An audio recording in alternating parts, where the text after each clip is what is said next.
Current போதா எல்லாருக்கும் current? Night ஆனா டெய்லி சோலார் சிஸ்டம்னு ஒன்று கண்டுபிடிச்சானுங்க. யாராவது ட்ரை பண்ணீங்களா? சரி, நீங்க ரிலே ஆகணும்.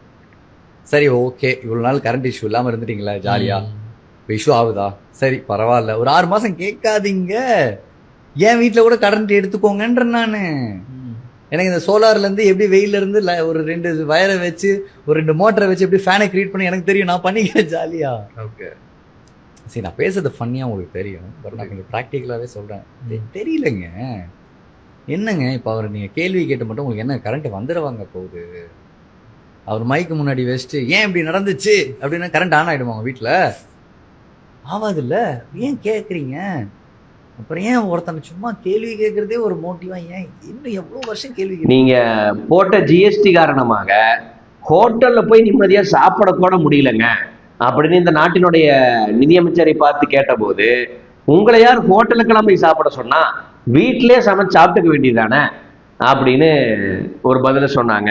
அந்த திமிருக்கும் இப்போது விஜயனுடைய தொம்பிகள் அப்படின்னு கிளம்பி இருக்கக்கூடிய இவனுக்கு மாதிரி அல்லு சிலங்களுடைய பேச்சில் இருக்கக்கூடிய திமிருக்கும் பெரிய வித்தியாசம் நமக்கு தெரியல.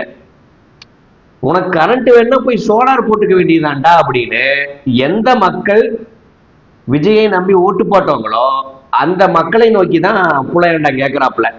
ஆக யார் யாரெல்லாம் விஜய்க்கு ஓட்டு போட்டீங்களோ அவங்க நாளையிலிருந்து விஜயனுடைய தம்பியின் வேண்டுகோளுக்கு இணங்க இபி கரண்ட் எல்லாம் கட் பண்ணிட்டு சோலார் போட்டுக்குவாங்க. சோலார் போட்டுக்கிறது தான் சிறந்த தீர்வு அப்படின்னு புலையாண்டாலே சொல்லியிருக்கார்.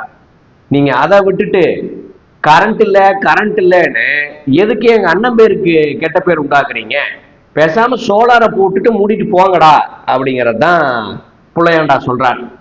கூடுதலாக ஏன் கேள்வியா கேட்குறீங்க? கரண்ட் இல்லைன்னு அவர்கிட்ட மைக்கு நீட்டு கேள்வி கேட்டா மட்டும் கரண்ட் வந்துருமா அப்படிங்கிறார். அப்புறம் மசுரை புடுங்கறக்கா அவங்க எல்லாம் பொறுப்புல இருக்காங்க அப்படின்னு நம்ம கேட்க வேண்டியதில்லை. எந்த மக்கள் விஜயை நம்பி விஜய் அதிசயத்தை நிகழ்த்திடுவார் அப்படின்னு வெறுமனே சினிமா கவர்ச்சியை மட்டும் நம்பி போய் ஓட்டு போட்டீங்களோ நீங்க தான் விஜயையும் விஜயனுடைய அரசாங்கத்தையும் நோக்கி கேள்வி கேட்கணும்.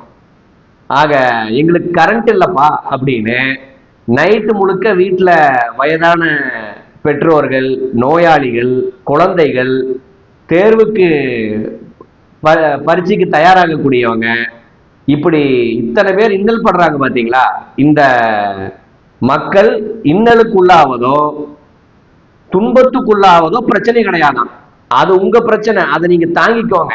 எதுக்காக கேள்வி கேட்குறீங்க? கரண்ட் இல்லைன்னா மூடிட்டு போய் தூங்குங்கடா, எதுக்கடா கேள்வி கேட்குறீங்க அப்படின்னு தான் மக்களை நோக்கி இந்த விஜயனுடைய தம்பி கேள்வி கேட்டிருக்கார். எப்போதும் போல நமக்கு ரத்தம் கொதிக்குது.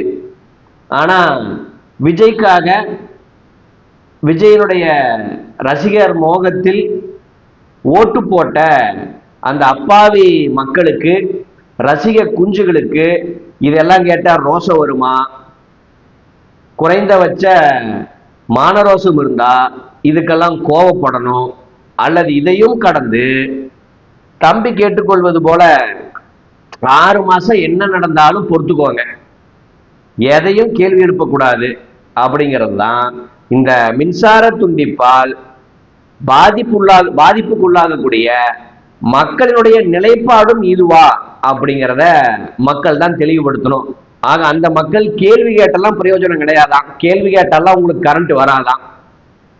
ஸோ நீங்க போராட்ட களத்துக்கு வாங்க, நேரா விஜயே போய் கேள்வி கேளுங்க, அதுதான் தீர்வு அப்படிங்கிறது தான் இந்த புலையாண்டா சொல்ல வராரா அப்படிங்கிறத அவர் தான் தெளிவுபடுத்தணும்.